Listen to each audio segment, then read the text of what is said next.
The shuttle docked with a soft hiss, and the airlock cycled open, and Mara Voss stepped onto Station Meridian 9, carrying nothing but a single green duffel bag over her shoulder.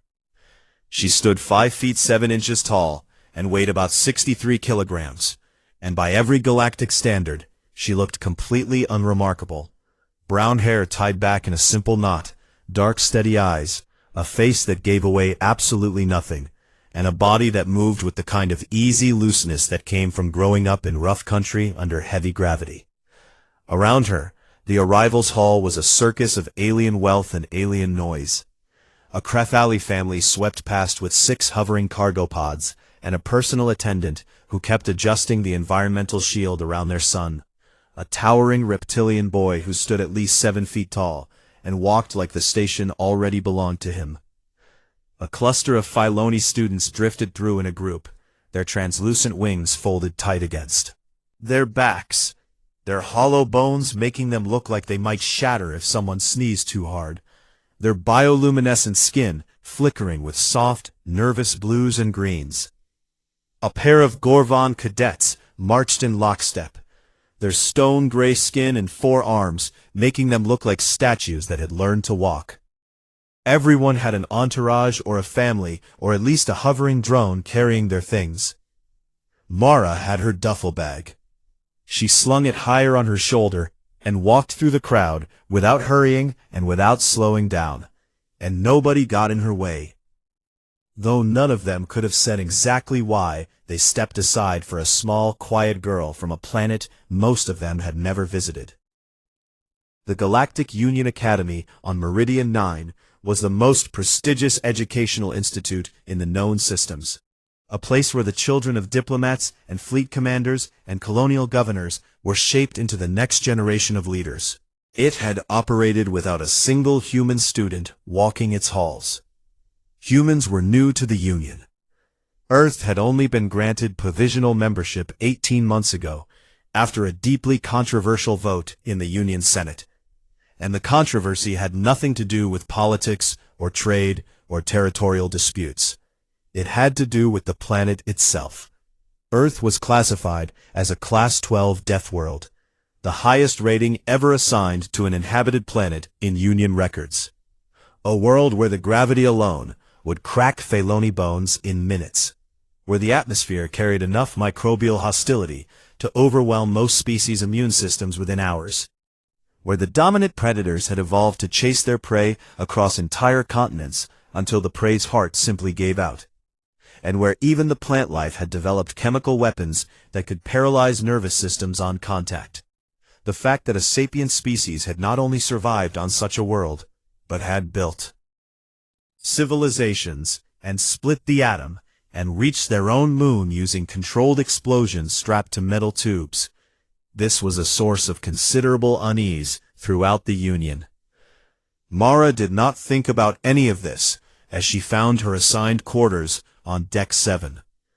She thought about unpacking, and she thought about the fact that the station's air tasted slightly too clean, like it had been scrubbed of every interesting molecule, and she thought about how the gravity here was set to a standard that felt about 20% lighter than home, which meant she would need to be careful about how fast she moved and how hard she gripped things. Her roommate was already there. Lyriel was Filoni, barely 5 feet tall, with skin that shifted between soft lavender and pale gold depending on her mood, and enormous dark eyes that took up nearly a third of her face, and wings so thin that the light passed through them like stained glass, and she looked at Mara the way a small bird might look at a wolf that had just walked into its nest. "You are the human," Lyriel said, and it was not a question. "Mara," she said, and she set her duffel on the empty bed, and the bed frame groaned slightly under the weight, which made Lyriel flinch, which made Mara notice how fragile her roommate really was. "I am Lyriel," the Filoni girl said, and her skin flickered to a cautious amber. "I have never met a human before, and I want you to know that I requested a single room, but they said there were no more available, so please do not take it personally." "I won't," Mara said, and she smiled, small and brief, and something about that smile made Lyriel relax just a fraction, because it was the kind of smile that said, "I understand," without making a big deal about it. They unpacked in comfortable near silence, and Lyriel watched from the corner of her eye as Mara pulled out clothes and a worn paperback book and a small framed photograph of a mountain range, and nothing else. And Lyriel wondered how anyone could move to a new world with so little. Orientation was held in the main lecture theater, a vast curved room that could seat 300 students from 40 different species, and Mara sat in the back row and listened. The introductory lecture covered station rules and academic expectations, and a brief overview of galactic biology. And it was during this last section that the presenter, a cheerful Velith academic with too many teeth, pulled up a chart of planetary habitability classifications. The chart ran from Class 1, which meant garden worlds with gentle climates and passive ecosystems, all the way up to Class 12. There was only one planet listed at Class 12, Earth. The theater went quiet in a way that Mara felt in her skin, that particular silence that happens when 300 people all decide not to breathe at the same time. And she could feel the eyes turning toward her, gazes finding the only human in the room. She did not react. She kept her hands folded on her lap, and her eyes on the screen, and her face completely still, and she waited for the moment to pass, the way she had waited for many uncomfortable moments to pass in her life, with patience and silence, and the understanding that reacting would give other people power they had not earned. The moment passed.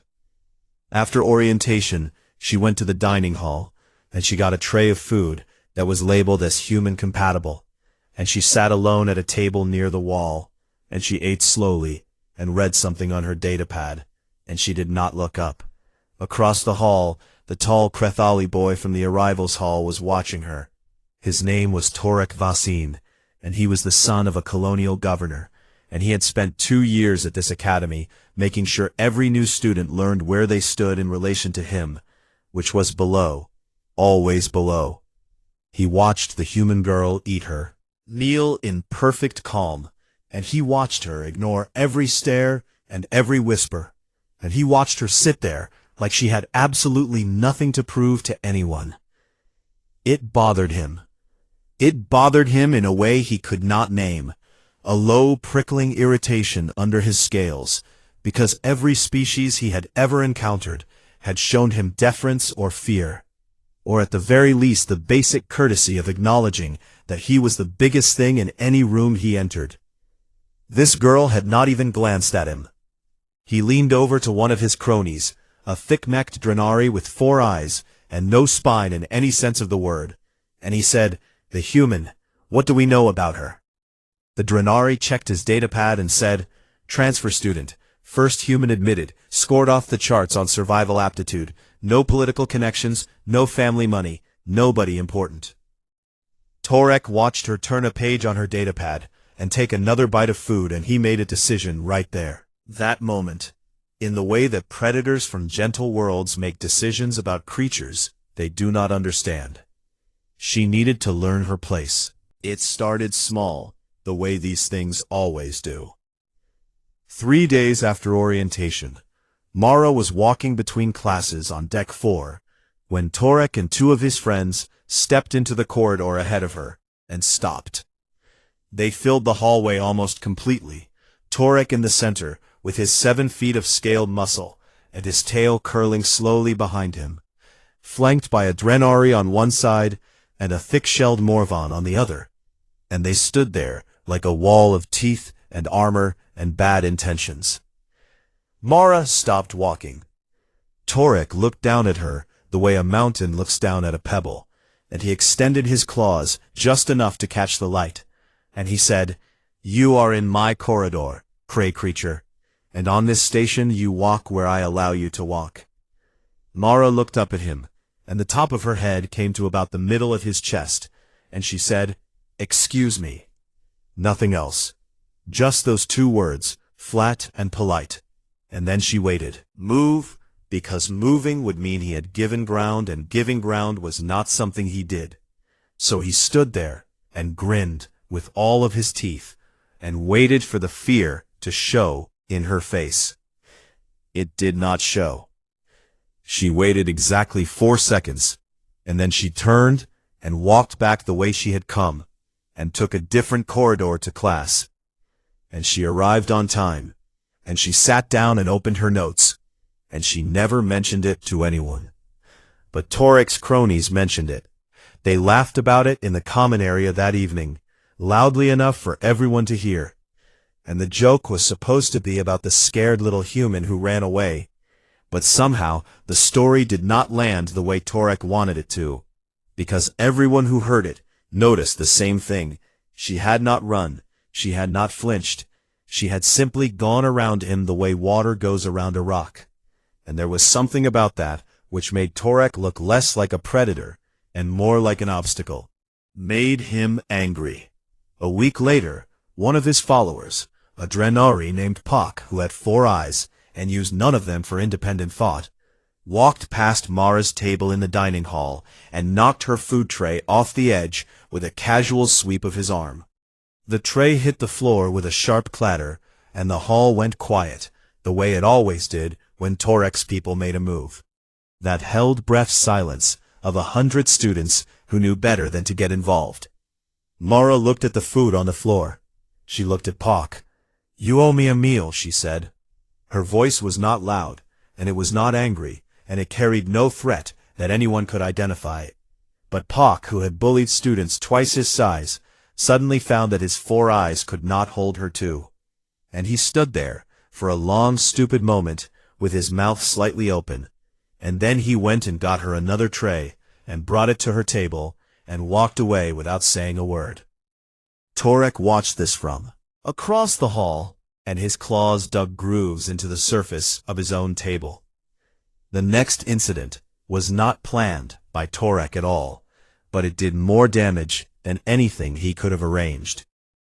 The academy had variable gravity training rooms on Deck 9, where students could exercise at their homeworld settings, and most students used them privately, because nobody wanted to be seen struggling under unfamiliar conditions. Mara went to the 1.0 room, which was calibrated to Earth standard gravity, and she did not close the observation window. She did not close it because it did not occur to her that what she was about to do was unusual. A handful of students walking past stopped to watch through the glass, and then more stopped, and within 20 minutes there was a small crowd. They watched Mara Voss do pull-ups, strict, controlled, full-extension pull-ups, under a gravity that would have pinned most of them to the floor, like insects under a table. Boot. They watched her deadlift a loaded bar that the room's computer later confirmed weighed 120 kilograms, and she did it for repetitions, and she was not straining particularly hard. They watched her run through a hand-to-hand combat drill, striking a padded target with her palms and elbows and knees, and the sound of the impacts carried through the glass like gunshots, and the target, which was rated for Gorvan-level force, rocked on its base with every hit. A Phaloni student near the back of the crowd turned the color of ash and had to sit down. Torek was in that crowd, and he stood very still and watched, and something in his reptilian brain, something old and deep and inherited from 1,000,000 years of evolution on a gentle low-gravity world, told him very clearly that he was looking at something his ancestors would have called a nightmare. He ignored that feeling, because he was Torek Vaccine, and ignoring good instincts was what he did best. 3 days after the gravity room incident, Instructor Domal held his weekly lecture on interspecies relations, and the topic that week was Deathworld biology. Domal was a Gorvan, old and gray and built like a boulder, with a voice like gravel shifting. And he had been teaching at the academy for 30 years, and he had seen many species come through his classroom, but he had never had a human student, and he had spent the previous week reading Earth's file with a growing sense of what he could only describe as respectful horror. He stood at the front of the lecture hall, and he said, "Today we will discuss the biological characteristics of species originating from the high-threat environments, with particular focus on Class 12 worlds. He did not look at Mara when he said this, but every other student in the room did. He explained that humans were persistence predators, that their ancient hunting strategy was not ambush or venom or overwhelming force, but rather the simple and terrifying act of following their prey at a steady pace for hours or days until the prey collapsed from exhaustion, and that this had given humans a cardiovascular endurance that exceeded virtually every known sapient species. He explained that human bone density under Terran gravity was approximately 4 times the galactic sapient average, that their muscle fibers were woven in a pattern that prioritized explosive force, and that their connective tissue was dense enough to absorb impacts that would shatter Pheloni skeletons or crack Crethali scales.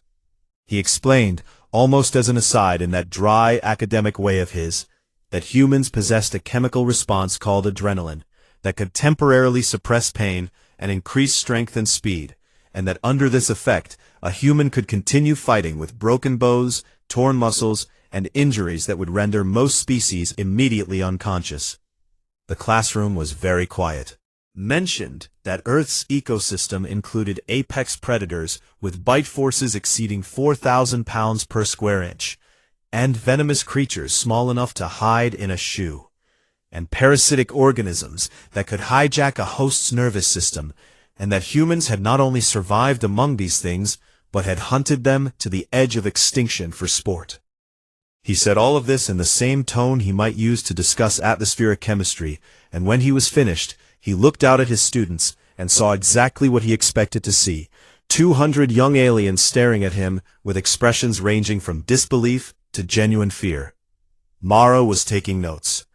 That evening in their shared quarters, Lyriel sat on her bed with her wings wrapped around herself like a blanket, and she told Mara something she had never told anyone outside an official report that had gone nowhere.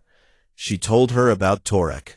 She told her how the previous semester, during a supervised sparring exercise, Torek had grabbed her wing and twisted it, and the bone had cracked like a dry stick, and how he had called it an accident, and how his family's lawyers had made the complaint disappear, and how the wing had healed but not correctly, and how it still hurt when the station's air pressure changed. Mara listened without interrupting. When Lyriel was finished, Mara said very quietly, "Can I see it?" Lyriel extended her wing, and Mara looked at the place where the bone had healed crooked, a subtle ridge under the translucent skin where the fracture had knitted wrong, and she looked at it for a long time. "It did not heal right," Lyriel said. "No," Mara said, "it did not." And something changed in her face, something so small that Lyriel almost missed it, a tightening around the eyes, and a stillness in the jaw that was not anger exactly, but was something closer to a decision. Like a door that had been open was now closed and locked, and the key had been thrown away. Lyriel did not know what that expression meant. She would learn. Torek Vasine had never in his life encountered a problem that did not eventually break under sufficient pressure. This was because Torek Vasine had lived a very sheltered life on a very gentle world, where the most dangerous thing in any given room was usually Torek Vasine himself. And this had given him a deeply mistaken understanding of what strength actually looked like. He believed that strength was volume and teeth and the willingness to take up space.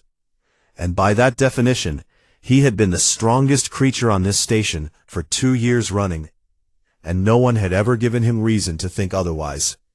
Until now. 3 weeks had passed since the human girl had arrived, and she had not flinched, and she had not cried, and she had not gone to the administration to file a complaint, and she had not asked anyone for help, and she had not done any of the things that his targets were supposed to do. And this was driving Torek to a place in his mind that he had never been before. Never visited before. A place where his confidence lived right next to something that might have been doubt, if he had been smart enough to recognize it. He decided to escalate. He found her in the common area on a rest day, when the big lounge on Deck 5 was full of students studying, and talking, and pretending not to watch each other. And he walked straight to where she was sitting on a low couch with a datapad in her lap. And he stood over her, and said in a voice loud enough for the entire room to hear, "I want everyone here to take a good look at what a Deathworlder actually is. A small, soft, ugly thing from a garbage planet that the Union let in out of pity." The room went still. Mara did not look up from her datapad. "Your species has been in space for what? 50 years, Torek continued, his voice dripping with the kind of theatrical contempt that only works when everyone in the room is afraid of you. "And in that time you have contributed nothing of value to the Union. No art, no science, no culture. Just a planet full of poison, and a species too stupid to know it should be afraid." Mara scrolled to the next page on her datapad. Someone in the far corner of the room made a small sound that might have been a nervous laugh, or might have been a whimper. Torek's tail whipped sideways and knocked her drink off the arm of the couch, and the glass hit the floor and shattered, and a spray of liquid splashed across the tiles and across Mara's boots. And she looked at the broken glass the way someone might look at a minor weather event, with mild acknowledgement and nothing more. "That was mine," she said, the same way she had said it before, and she still did not look at him.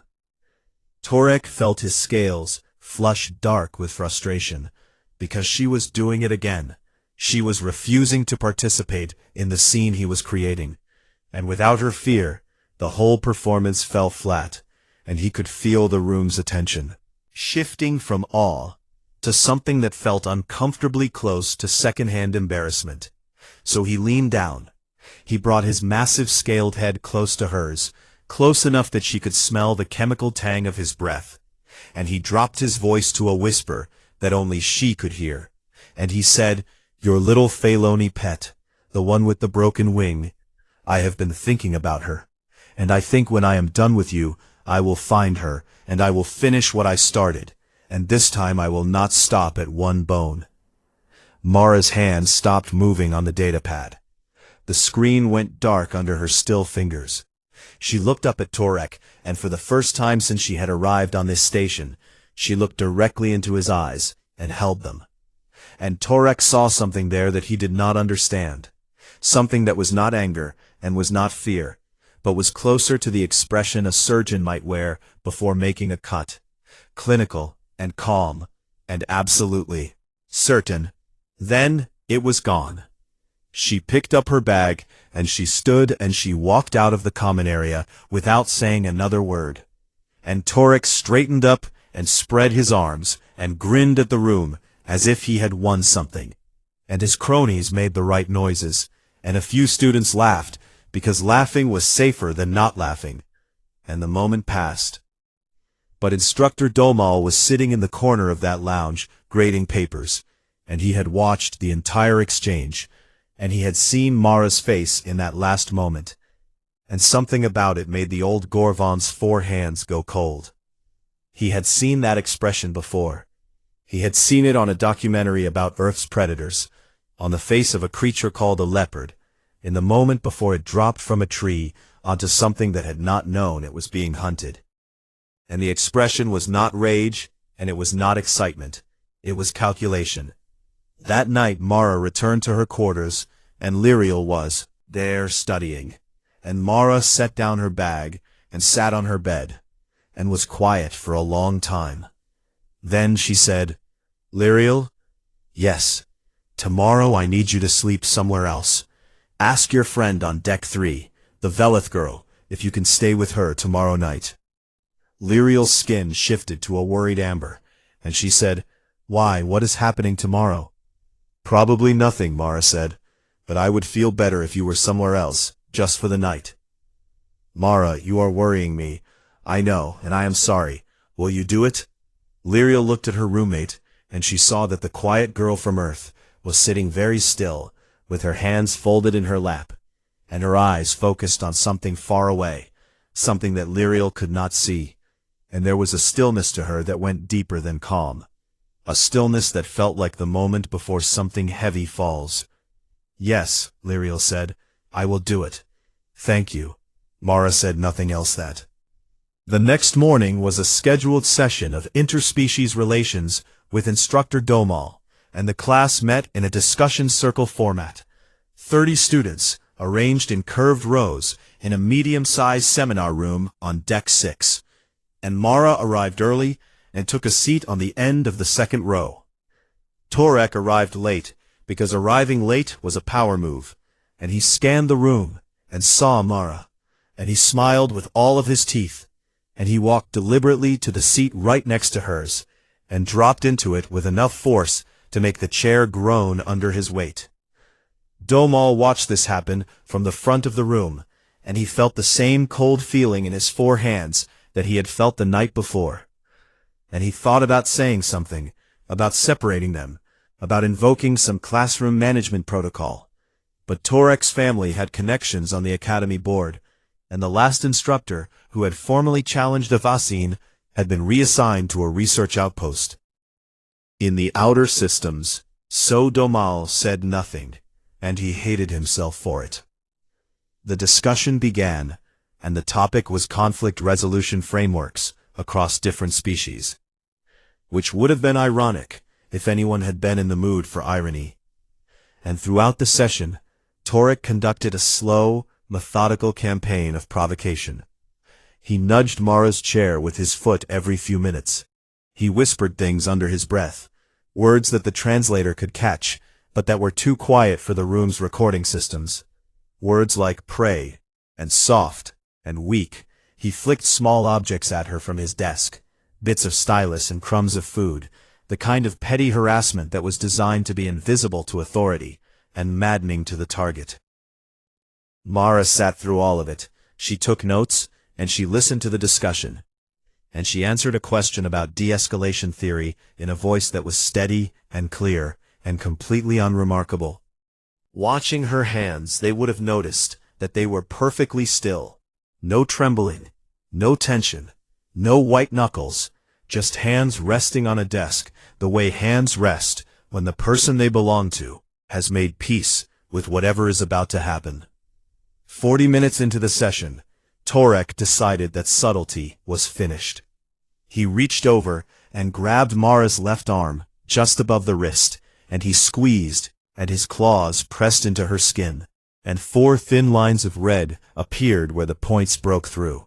And he leaned close to her, and he grinned, and he said in a whisper that was just loud enough for the students nearby to hear, "What are you going to do about it, Deathworlder?" Mara went very still. Not the stillness of fear, not the stillness of shock, the stillness of something that has finished waiting. What happened next took less than 2 seconds. Torek Vasin would later try to describe it from his hospital bed, and he would fail, because his memory of the event was a shattered thing, a sequence of images with no connective tissue, like a film reel that someone had cut into pieces and taped back together in the wrong order. He remembered gripping her arm. He remembered the warmth of her blood under his claws, and the satisfaction of finally getting a reaction, because her body had gone rigid in his grip, and he had mistaken that rigidity for fear. He remembered opening his mouth to say something else, some final piece of cruelty that he had been saving, and he remembered that he never got the words out. He remembered her free hand moving. That was the part his brain could not process, because the hand did not move the way things were supposed to move on this station. It moved the way things moved on Earth, under Earth's rules, with Earth's gravity, written into every tendon and muscle fiber, and to Torek's eyes, which had evolved on a world where the fastest predator could be outrun by a brisk jog. Her hand simply disappeared from one position and reappeared in another, like a glitch in reality. She did not stand up.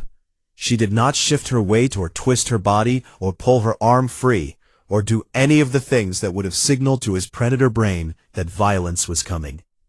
She simply reached across her own body with her right hand while remaining perfectly seated, and she placed that hand on the left side of his head, her fingers wrapping around the base of his skull, where the crethali cervical vertebrae were thinnest, where the nerve bundle that controlled everything below the neck passed through a channel of bone no thicker than a human finger.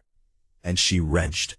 One motion, sharp and precise, and performed with a rotation that suggested she knew exactly how many degrees of force were needed, exactly which direction to apply them.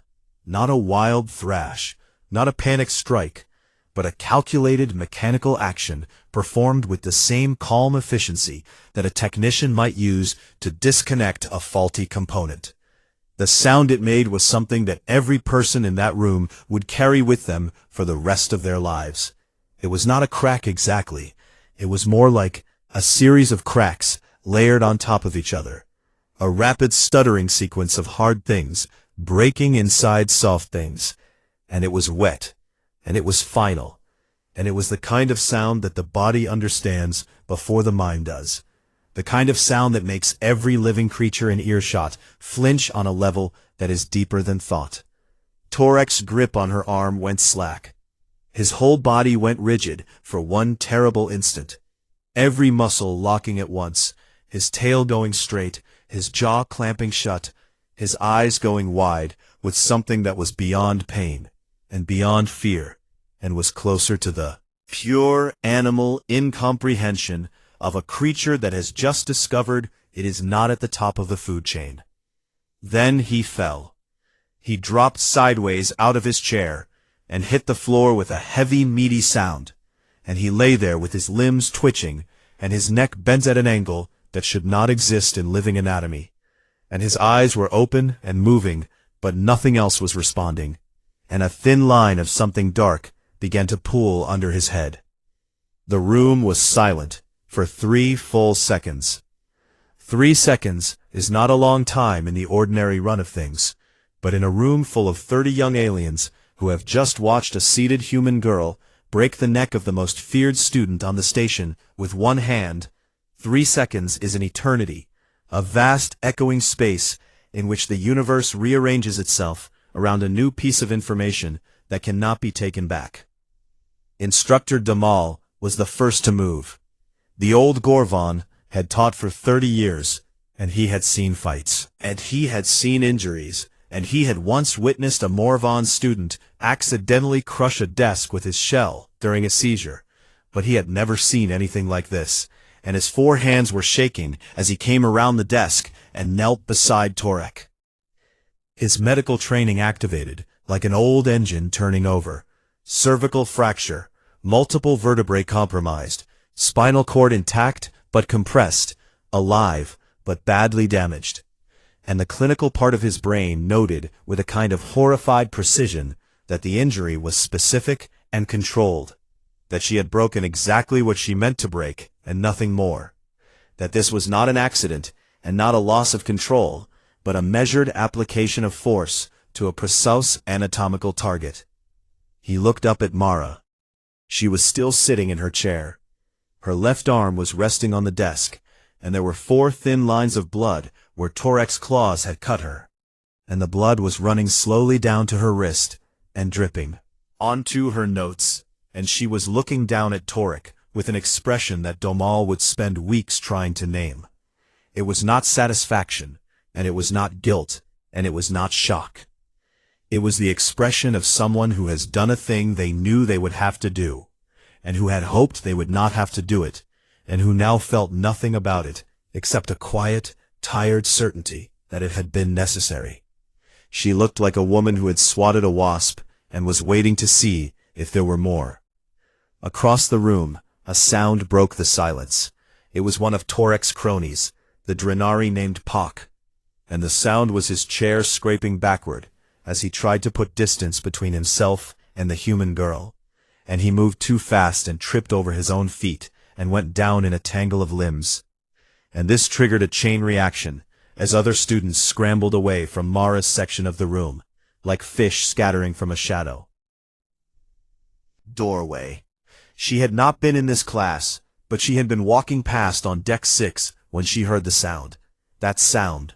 And she had come running, and she stood in the doorframe with her skin cycling through colors so fast it was almost white. And she saw Torek on the floor, and she saw the blood on Mara's arm, and she saw Mara sitting there, calm and still and upright in her chair. Their eyes met. Mara said, "I am fine." Lyriel's wings were trembling. Mara reached into her bag with her uninjured hand and pulled out a small med patch, the kind that humans carried the way other species carried emergency communicators. And she peeled the backing off and pressed it over the claw marks on her arm, and smoothed it down carefully, and the bleeding stopped. She did all of this while sitting in her chair. She had never stood up, and she did not stand up now. Domal activated the emergency beacon, and the station's medical team arrived in 4 minutes. Felt like 4 hours, and they loaded Torek onto a gravity stretcher, and his eyes were still open and still moving, and there was a terrible awareness in them. The awareness of a creature that could feel everything and move nothing. And the medics worked with fast, professional hands. And they stabilized his neck, and they carried him out, and the door closed behind them. The room was left with 30 students and 1 human girl, and a silence that had weight. Mara looked at Instructor Domal, and she said in a voice that was flat and clear and carried no emotion that anyone could identify, "He grabbed my arm, and his claws drew blood. I would like that noted for the record." Domal opened his mouth and closed it, and opened it again, and said, "It will be noted." "Thank you," Mara said. She began to organize her notes, the ones that were not stained with blood, and she put them in her bag, and she zipped the bag closed, and she sat there with her hands folded on the desk as if waiting for the lecture to continue. And the absolute normalcy of these actions in the aftermath of what had just happened was somehow more frightening than the act itself. No one in the room moved. No one spoke. Somewhere on the other side of the station, Torek Vasin was being wheeled into emergency surgery with 3 shattered cervical vertebrae and a prognosis that included the words permanent partial mobility loss and extensive regenerative therapy. And his family was being contacted, and lawyers were being woken, and a political machine was beginning to spin up in the way political machines do when someone powerful is hurt. And Mara Voss sat in her chair in a quiet room and waited with the patience of a species that had once chased its prey across entire continents. The patience of a girl from a world where everything was trying to kill you, and the only correct response was to be ready. She had been ready. Day she arrived.